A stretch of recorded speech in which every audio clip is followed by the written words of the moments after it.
തെരഞ്ഞെടുപ്പ് തൊട്ടടുത്തെടുത്ത് നിൽക്കെ മലപ്പുറം ജില്ലാ വിഭജനം എന്ന ആവശ്യം വീണ്ടും ഉയർത്തുകയാണ് മുസ്ലിം ലീഗ്. ജനസംഖ്യ ആനുപാതികമായി വികസനം സാധ്യമാകണമെങ്കിൽ ജില്ലാ വിഭജനം അനിവാര്യമാണെന്നാണ് ലീഗിന്റെ നിലപാട്. തിരൂർ ആസ്ഥാനമാക്കി താനൂർ, തിരൂരങ്ങാടി താലൂക്കുകൾ ഉൾപ്പെടുത്തി തീരദേശ ജില്ല മലപ്പുറം ജില്ലയെ വിഭജിച്ചുകൊണ്ട് പുതിയ ജില്ല രൂപീകരിക്കണമെന്ന ആവശ്യവുമായിട്ടാണ് തിരൂർ MLA കുറുക്കോളി മൊയ്തീൻ രംഗത്തു വരികയും ചെയ്തത്. അദ്ദേഹത്തിന്റെ പ്രതികരണം ആദ്യം. ഇപ്പോഴ് ഈ സന്ദർഭത്തിൽ ഇതിന്റെ വ്യക്തിപരമായ അഭിപ്രായം. മുമ്പ് ഞങ്ങളുടെ പാർട്ടി കമ്മിറ്റിയിൽ സംസ്ഥാന മുസ്ലിം ലീഗിന്റെ അധ്യക്ഷൻ സെയ്ദ് മുഹമ്മദ് അലി ശിഹാബ് തങ്ങൾ പ്രസിഡന്റായിരുന്ന സന്ദർഭത്തിൽ മലപ്പുറം ജില്ലയുടെ 25ാം വാർഷികം ഞങ്ങൾ ആഘോഷിച്ചു. മലപ്പുറത്ത് ഒരു വലിയ സമ്മേളനത്തിൽ അതിന് ഉദ്ഘാടനം ചെയ്തത് തങ്ങൾ തന്നെയായിരുന്നു. അന്ന് ഈ ആശയം ഞങ്ങൾ തങ്ങളുടെ സാന്നിധ്യത്തിൽ തന്നെ പറയുകയും അവിടെ തടിച്ചുകൂടിയ ഈ യുവജനങ്ങൾ ഒന്നിച്ച് യൂത്ത് ലീഗിന്റെ പ്രവർത്തകന്മാർ ഹർഷാഭാരത്തോടുകൂടി സ്വീകരിക്കുകയും ചെയ്തൊരു സംഗതിയാണിത്. പിന്നെ ഇതുമായി ബന്ധപ്പെട്ട് ഞങ്ങൾ കുറേ ചർച്ചകൾ നടത്തിയിട്ടുണ്ട്. 93-ൽ ഈ ആശയം മുന്നോട്ട് വെക്കുന്ന ഒരു സംഘടന യൂത്ത് ലീഗാണ് എന്നാണ് എൻ്റെ അഭിപ്രായം. ഇത് ആന്റണി മുഖ്യമന്ത്രിയായപ്പോൾ അദ്ദേഹത്തിന് മുമ്പിലും ഈ വിഷയം ഞങ്ങൾ സമർപ്പിച്ചിട്ടുണ്ട്. ഇങ്ങനെ അപ്പോൾ ഞങ്ങൾ പറഞ്ഞു, ഇപ്പം ഞങ്ങൾ ജില്ല ആവശ്യപ്പെടുന്നില്ല, ഭാവിയിൽ വേണം, ഭാവിയിൽ ഇത് വേണ്ടി വരും. അപ്പോൾ ആ ആശയം ഞങ്ങൾ സമൂഹത്തിന് മുമ്പിൽ ചർച്ച ചെയ്യുന്നു എന്ന രീതിയിലാണ്. 2010 തിരൂർ മണ്ഡലം മുസ്ലിം ലീഗിന്റെ സമ്മേളനം അന്ന് പ്രസിഡന്റായിരുന്ന സയ്യിദ് ഹൈദർ അലി ശിഹാബ് തങ്ങളാണ് ഉദ്ഘാടനം ചെയ്തത്. ഞാനായിരുന്നു അധ്യക്ഷൻ, മണ്ഡലം മുസ്ലിം ലീഗിന്റെ പ്രസിഡന്റ് എന്ന നിലയ്ക്ക്. അന്ന് അവിടെ കൂടിയ ആ ബഹുജന സദസ്സ് ഇങ്ങനെ ഒരു പ്രമേയം ഞാൻ അവതരിപ്പിക്കുകയും ആ വലിയ സദസ്സിൽ ആയിരങ്ങൾ പങ്കെടുത്ത സമ്മേളനത്തിൽ ഇത് വായിക്കുകയും വളരെ വലിയ കരഘോഷത്തോടുകൂടി അത് സ്വീകരിക്കുകയും ചെയ്ത ഒരു സാഹചര്യമുണ്ട്. KN ഖാദർ സാഹിബ് MLA ആകുമ്പോൾ സഭയിൽ തന്നെ ഇതുമായി ബന്ധപ്പെട്ടൊരു സബ്മിഷനോ മറ്റും ഉന്നയിച്ചിട്ടുണ്ട്. ഇങ്ങനെയൊക്കെ ഒരു ചരിത്രം ഇതിന് പിന്നിലുണ്ട്. പിന്നെ വഴിയിൽ നിന്ന് ഈ വണ്ടിയിൽ വേറെ പലരും കയറിയിട്ടുണ്ടാവും. ആ വണ്ടിയിൽ കയറിയ ആൾക്ക് വണ്ടിന്റെ ഉടമസ്ഥാവകാശം കിട്ടില്ല. ഇതാണ് കുറുക്കോളി മൊയ്തീൻ MLAയുടെ വാദം. അദ്ദേഹം ശക്തമായി ഇത് ഉന്നയിക്കുകയാണ്. യഥാർത്ഥത്തിൽ ഇത് ലീഗിന്റെ ഇപ്പോഴത്തെ ആവശ്യം മാത്രമല്ല, വർഷങ്ങൾക്ക് മുമ്പ് തന്നെ ലീഗ് മലപ്പുറം ജില്ലാ വിഭജനം എന്ന ആവശ്യം ഉന്നയിച്ചിട്ടുണ്ട്. നേരത്തെ നിയമസഭയിൽ ലീഗ് MLA ആയിരുന്ന KN ഖാദർ 2019 ശ്രദ്ധ ക്ഷണിക്കൽ പ്രമേയത്തിലൂടെ ഈ വിഷയം ഉന്നയിച്ചിരുന്നു. 2015 മലപ്പുറം ജില്ലാ പഞ്ചായത്തും ഇതേ ആവശ്യം ഉന്നയിച്ചുകൊണ്ട് പ്രമേയം പാസ്സാക്കിയിരുന്നു. ഇതാണ് സാഹചര്യം. CV അനുമോദുണ്ട്. അനുമോദ്, ഇപ്പോൾ എന്തുകൊണ്ട് ഈ വിഷയം വീണ്ടും ഉന്നയിക്കുന്നു എന്ന ചോദ്യമാണ്. ഇതിൽ ലീഗ് ഒരു സംസ്ഥാനാടിസ്ഥാനത്ത് നിലപാട് എടുക്കേണ്ടതുണ്ട്. ഇതൊരു MLAയുടെ നിലപാടിനപ്പുറം ലീഗിന്റെ ഒരു പൊതു സ്റ്റാൻഡായി മാറുമോ? 1. 2, ഇത് ലീഗിന്റെ ഈ നീക്കത്തോട് മലപ്പുറം ജില്ലയിലെ മറ്റ് രാഷ്ട്രീയ പാർട്ടികളുടെ പിന്തുണ എങ്ങനെയാണ്? പ്രത്യേകിച്ച് CPM, കോൺഗ്രസ് അടക്കമുള്ള കക്ഷികളൊക്കെ ഈ വിഷയത്തിൽ എന്ത് നിലപാടെടുക്കാനായിരിക്കും സാധ്യത?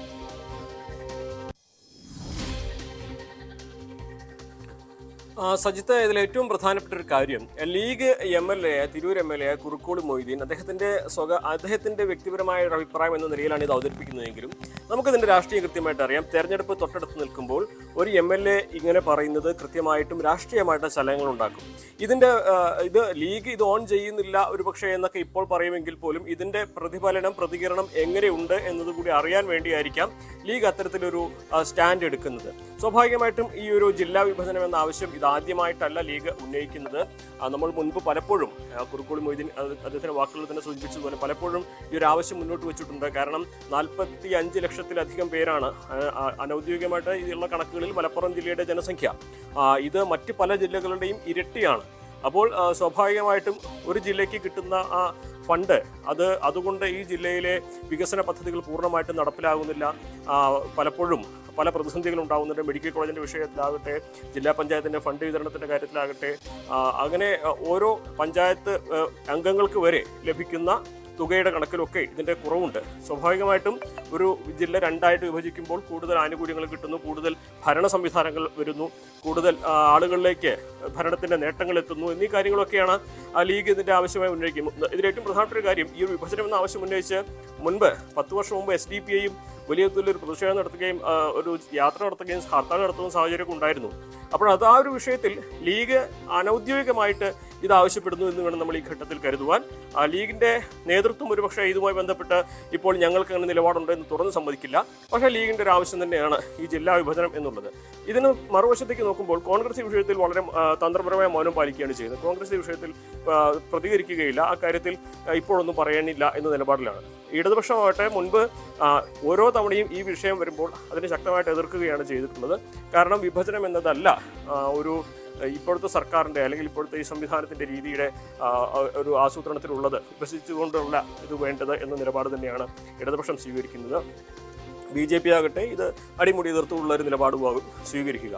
ഇടതുപക്ഷത്തിന്റെ നിലപാട് മുൻപ് 2019 KN ഖാദർ നിയമസഭയിൽ ശ്രദ്ധ ക്ഷണിക്കൽ പ്രമേയം അവതരിപ്പിച്ചപ്പോൾ തന്നെ അത് അത്തരത്തിലൊരു കാര്യം ആലോചനയിലില്ല എന്ന് നിയമസഭയിൽ തുറന്നു പറയുന്ന രീതിയിലേക്ക് മാറിയിരുന്നു. അതേ നിലപാട് തന്നെയാണ് ഇപ്പോഴും ലീഗിന്റെ ഈ ഒരു ആവശ്യത്തിൽ ഇടതുപക്ഷം കൈക്കൊള്ളുക. മറുവശത്ത് മുസ്ലിം ലീഗ് ഇപ്പോൾ ഈ ആവശ്യം ഉന്നയിക്കുന്നതിന് പിന്നിൽ നമുക്കറിയാം, തെരഞ്ഞെടുപ്പ് അടുത്ത് നിൽക്കെ UDFന്റെ സ്വഭാവം അല്ലെങ്കിൽ UDFനൊപ്പം നിൽക്കുന്നവരുടെ സ്വഭാവം, അതിന് ഘടകകക്ഷികളുടെ രീതിയൊക്കെ തന്നെ വ്യത്യസ്തമാണ്. ഇപ്പോൾ വെൽഫെയർ പാർട്ടിയുടെയൊക്കെ പിന്തുണയൊക്കെ പരസ്യമായിട്ട് തന്നെ UDFന് കിട്ടുന്നൊരു സാഹചര്യമുണ്ട്. അപ്പോൾ അവർക്ക് ഭൂരിപക്ഷം കിട്ടുന്ന, അവർക്ക് കൃത്യമായ മെജോറിറ്റിയുള്ള ഒരു മേഖല കൂടി, ഒരു ജില്ല കൂടി വരുമ്പോൾ ആ ഒരു ജില്ല കേന്ദ്രീകരിച്ച് കൂടുതൽ പ്രവർത്തനങ്ങൾ നടത്തുവാൻ കഴിയും.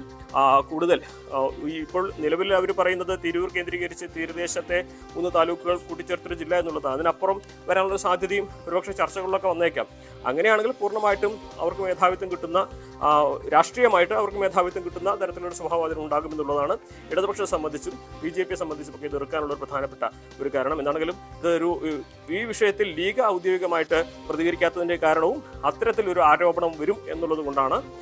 ഒരുപക്ഷെ ഒരു ജില്ല എന്നത് ഒരു സാമുദായിക അടിസ്ഥാനത്തിലോ മതത്തിന്റെ പേരിലോ ചോദിക്കുന്നു എന്ന തരത്തിൽ വിമർശനം ഉയർന്നേക്കും എന്നതുകൊണ്ടാണ് ലീഗ് ഇക്കാര്യത്തിൽ ഔദ്യോഗികമായിട്ട് ഒരു പ്രതികരണത്തിന് മുതിരാത്തത് എന്നാണ് മനസ്സിലാക്കുന്നത്. പക്ഷേ MLA എന്ന നിലയിൽ അദ്ദേഹം ഈ ഒരു കാര്യം അദ്ദേഹത്തിന്റെ വർഷങ്ങളായിട്ടുള്ള ഒരു യൂത്ത് ലീഗിൽ പ്രവർത്തിച്ചിരിക്കുന്ന കാലം മുതൽ അദ്ദേഹം നടത്തിയ ഒരു നടപടിയുടെ അല്ലെങ്കിൽ ഒരു പ്രവർത്തനത്തിൽ തുടർച്ച എന്ന രീതിയിലാണ് അദ്ദേഹം ഇപ്പോൾ അഭിപ്രായം ഉന്നയിക്കുന്നത്.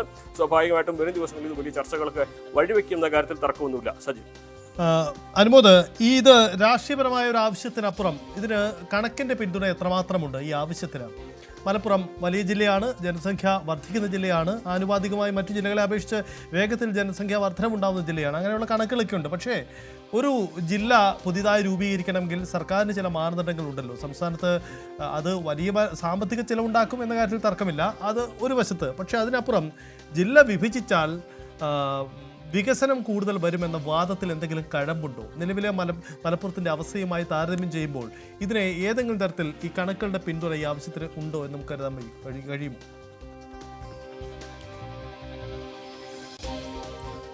തീർച്ചയായും ഏറ്റവും പ്രധാനപ്പെട്ട കാര്യം ജനസംഖ്യ ആനുപാതികമായിട്ട് തന്നെയാണ് ഇവിടെ വികസന പ്രവർത്തനങ്ങൾ വരേണ്ടത് എന്നുണ്ടെങ്കിൽ മലപ്പുറത്ത് ജനസംഖ്യ 45 ലക്ഷത്തോളം വരും ഇപ്പോഴത്തെ ഒരു കണക്ക് പ്രകാരം. അതുപ്രകാരം വേണ്ട സൗകര്യങ്ങൾ, മെഡിക്കൽ കോളേജ് ആകട്ടെ, ആരോഗ്യ സംവിധാനങ്ങളാകട്ടെ, അതുപോലെ തന്നെ ഭരണ സംവിധാനങ്ങളാകട്ടെ, ഇതൊക്കെ എത്രമാത്രം ഉണ്ട് എന്നൊരു ചോദ്യം. അതോടൊപ്പം തന്നെ ഇപ്പോൾ +2വിൻ്റെ സീറ്റ് വിഷയത്തിലൊക്കെ നമ്മളിത് വ്യക്തമായി കാണുന്നതാണ്. ജനസംഖ്യ കുറവുള്ള പത്തനംതിട്ട ജില്ലയിലൊക്കെ ബാച്ചുകളും സീറ്റുകളും ഒഴിഞ്ഞു കിടക്കുമ്പോൾ അതിൻ്റെ ഇരട്ടിയോളം ആളുകളുള്ള ജനസംഖ്യയുള്ള മലപ്പുറത്ത് സീറ്റ് കിട്ടാതെ കുട്ടികൾ വലിയുന്നൊരു കാഴ്ച നമ്മൾ കണ്ടതാണ്. കുട്ടികൾ അത് വലിയ വിവാദം ഒരുക്കിയതാണ്. അപ്പോൾ ഒരു ജനസംഖ്യാനുപാതികമായിട്ട് ജില്ലയെ വിഭജിക്കുകയാണെങ്കിൽ തീർച്ചയായിട്ടും കൂടുതൽ ഭരണ സംവിധാനങ്ങൾ വരുമ്പോൾ, പിന്നെ അതുപോലെ ജില്ലാ പഞ്ചായത്തിന്റെ ഫണ്ട്, കേന്ദ്ര ഫണ്ടൊക്കെ ഒരു ജില്ലയ്ക്ക് എന്ന തരത്തിലാണ് അനുവദിച്ചു കൊടുക്കുക. അപ്പോൾ ഇപ്പോൾ ഒരു ജില്ലയ്ക്ക് കിട്ടുന്നത് 2 ജില്ലയ്ക്ക് കിട്ടുന്ന ഒരു സാഹചര്യം വരുമ്പോൾ സ്വാഭാവികമായിട്ടും അത് കൂടുതൽ ഇടങ്ങളിലേക്കും കൂടുതൽ ആളുകളിലേക്കും വികസനം കൊണ്ടുവരുന്നതിന് ഉപകാരപ്പെടും. അതുപോലെ മെഡിക്കൽ കോളേജ്, നിലവിൽ ഒരു മെഡിക്കൽ കോളേജ് മാത്രമാണ് ജില്ലയ്ക്കുള്ളത്. അത് തന്നെ പൂർണ്ണമായിട്ടും അതിൻ്റെ പൂർണ്ണതോതിൽ പ്രവർത്തിക്കുന്നുണ്ടോ എന്ന് ചോദിച്ചാൽ പല ഉത്തരങ്ങളും ഉണ്ടാകും.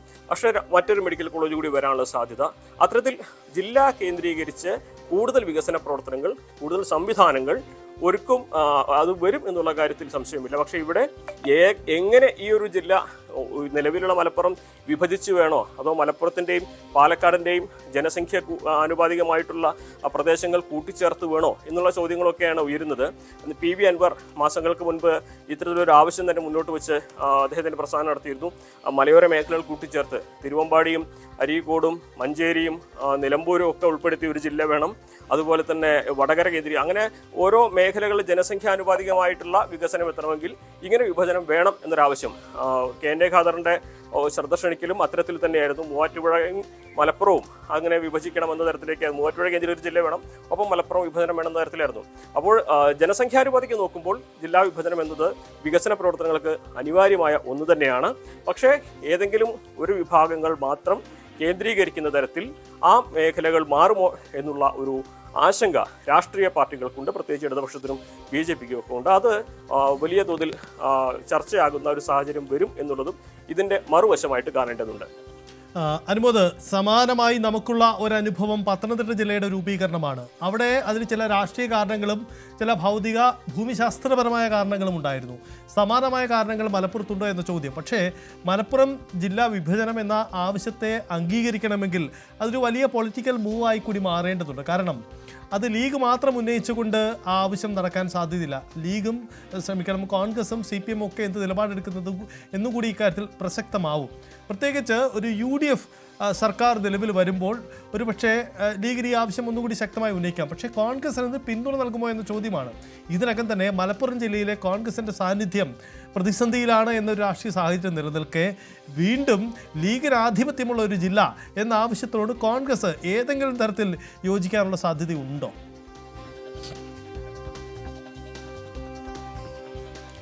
വളരെ പ്രസക്തമായ ഒരു കാര്യമാണ് സജിത്ത്. ഈ കോൺഗ്രസ് ഇക്കാര്യത്തിൽ മൗനം പാലിക്കുന്നത് തന്നെ കോൺഗ്രസിനെ സംബന്ധിച്ച് ഇതിൽ ഭിന്നാഭിപ്രായമുണ്ട് എന്നുള്ളത് കൊണ്ടാണ്. ഒരു പരസ്യ പ്രതികരണത്തിനോ കൂടുതൽ ഇപ്പോൾ ഇതൊരു MLA ഇക്കാര്യം തുറന്നു പറഞ്ഞു എന്നതിനപ്പുറം ബാക്കിയെല്ലാം നിലവിൽ ചർച്ച ചെയ്യാത്ത കാര്യമാണ് എന്ന് പറഞ്ഞുകൊണ്ടാണ് ലീഗ് നേതൃത്വത്തിൽ നിന്ന് ഒഴിഞ്ഞു മാറിപ്പോകുന്നത്.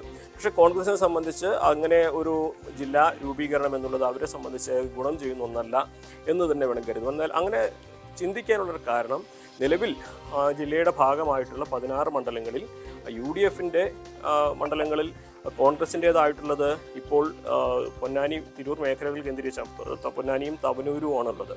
സ്വാഭാവികമായിട്ടും അവർക്കുള്ള ആ ഒരു ശക്തി കേന്ദ്രങ്ങൾ അത് മറ്റൊരു ജില്ലയിലേക്ക് പോകുമ്പോൾ മലപ്പുറത്തെ കോൺഗ്രസിനെ സംബന്ധിച്ച് അവിടെ അവർക്ക് ആധിപത്യം നഷ്ടമാവുന്ന, നിലവിലുള്ള ഒരു മെജോറിറ്റി അല്ലെങ്കിൽ ചെറിയ ഒരു ഹോൾഡെങ്കിലും ഉള്ളത് നഷ്ടമാവുന്ന സാഹചര്യം വരും.